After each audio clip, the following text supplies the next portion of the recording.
Kenyans have received well and in celebrations the news that William Ruto has been denied the chance to address a joint session of the US Congress. Let's have a look at that story before we put it into perspective. US Speaker declines request for President Ruto to address joint sitting of Congress. President William Ruto will not address a joint session of Congress in his upcoming state visit to the United States. This is after Speaker Mike Johnson rejected a request from a section of Democrat lawmakers who had asked him to invite President Ruto to make the address. In a statement on Saturday, Speaker Johnson's Deputy Chief of Staff, Raj Shah, said the decision not to invite Ruto to address a joint session of Congress was due to scheduling constraints. Speaker Johnson welcomes President Ruto to the Capitol. We have offered the Kenyan Embassy over 90 minutes of engagement, including a one-on-one visit with Speaker Johnson, bipartisan leadership meeting with Speaker Johnson, Leader Jeffries, and committee chairmen and ranking members, and a bicameral meeting. Unfortunately, due to scheduling restraints, we could not accommodate a request for remarks before a joint session, reads the statement. So the reason why they have denied Ruto that chance is because their schedule is tight. They cannot just find time in their schedule to fit Ruto there. In other words, they are busy. They have a tight schedule. I want us to put this into perspective for Kenyans to understand what's happening here. Before we do that, let's have a look on how Kenyans reacted to this. David Ochola, they are not ready to listen to the usual lies. Murikinyi Mkigu, I applaud Johnson for the decision. God has a way of humbling the proud. Eric Osoro, next is you will hear the invite revoked. Ugopa Onye. Ugopa Onye. Helen Ouma, and Kenyans are happy.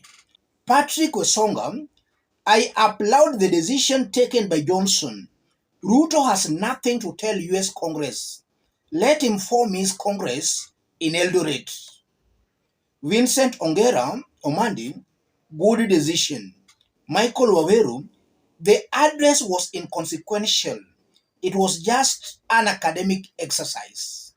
Well done, CTNA. Good news. Samson Kihanya, they know that Ruto makes good speech with zero actions. Let him implement his ideas in his land first. Collins Odiwuor, we applaud them for disassociating with an incompetent leader. Robert Njuguna, what was he preparing to tell them? Let him call a press and address us, Kenyans. In simple terms, might be of benefit to us.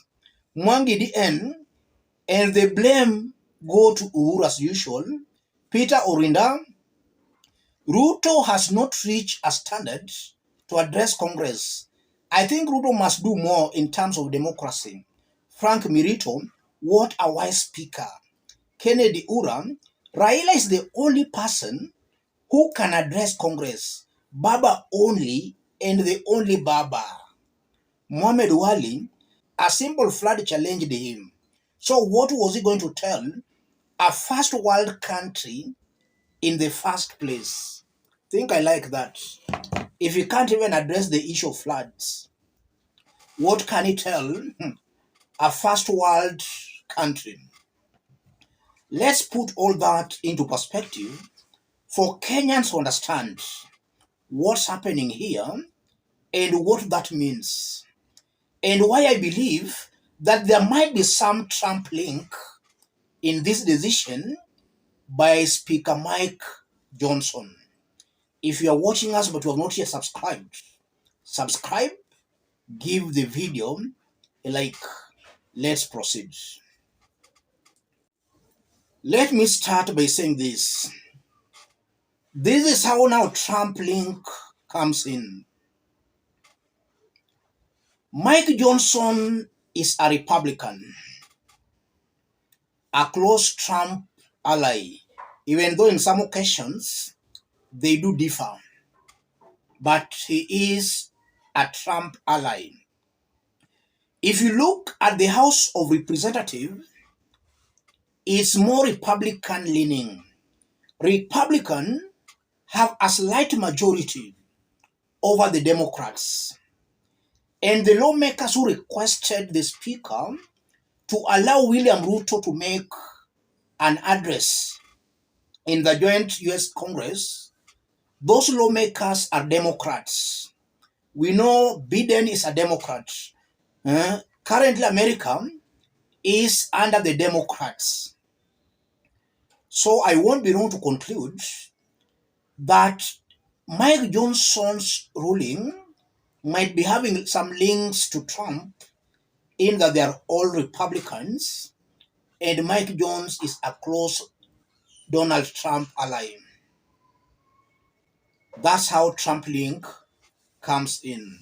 What does this mean, ladies and gentlemen? Let's find out.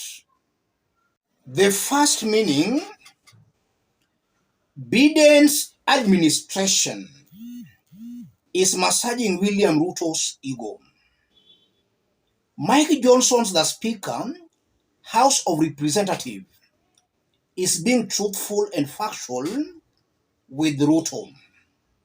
Ruto was going to add nothing totally by making an address to a joint session of US Congress. He was going to help the US with nothing. The Democrats, Biden's administration, was massaging William Ruto's ego. The Republicans, and in this case, Mike Johnson, is just being truthful. We are denying you the chance because you are adding us no value. That's what is coming out very clearly. And I'm also saying that because already William Ruto is in Biden's pockets. Whether he addressed that joint session, he was still going to help the US with nothing. After all, even before he addresses that joint session, already he has been pocketed. The second thing coming out very, very clearly here, I can also say that's a very big blow to Ruto and a very big win to Kenyans. It's a big blow to Ruto because Ruto could have used that occasion or session to really boast and tell the world that is among the few African leaders who have addressed the joint session of the US Congress. Hapa Kenya tungepumua. He could be reminding us every day on how we addressed that joint session. And he could actually be boasting to the international community on how influential he is. The truth is, that could have actually isolated Kenya with some other African countries and even some other world countries who could have seen Ruto and Kenya as a US puppet. Ruto could have actually shot himself on the foot. He could have roasted himself very badly. He could have really exposed that he's clearly a US puppet. So this is a win for Kenyans in that William Ruto has been denied that chance of embarrassing Kenya and showing that Kenya is a US puppet. It's a big blow to him, a big win to Kenya. And also, if you look at it from another angle, I'm seeing a very high possibility where the US per se has not embraced Ruto. It's only Biden's administration that has embraced him. Other US leaders and even the population are still skeptical of him. And if there is a regime change in America, then we can as well see a policy shift where the incoming regime might not tolerate all this nonsense Biden is doing with Ruto. We all know that chances are very high Ruto never won 2022 presidential elections in Kenya. Biden's administration has embraced him and behaving as if William Ruto was popularly elected in Kenya. A new regime in the United States of America might not tolerate William Ruto the way Biden is doing. Let me stop it there, ladies and gentlemen. If you are watching us but you have not yet subscribed, subscribe, give the video a like. Those watching us outside Kenya, drop a comment, let us know from which part of the globe you are watching us from. If possible, subscribe, give the video a like. Let's meet in our next analysis. Thank you.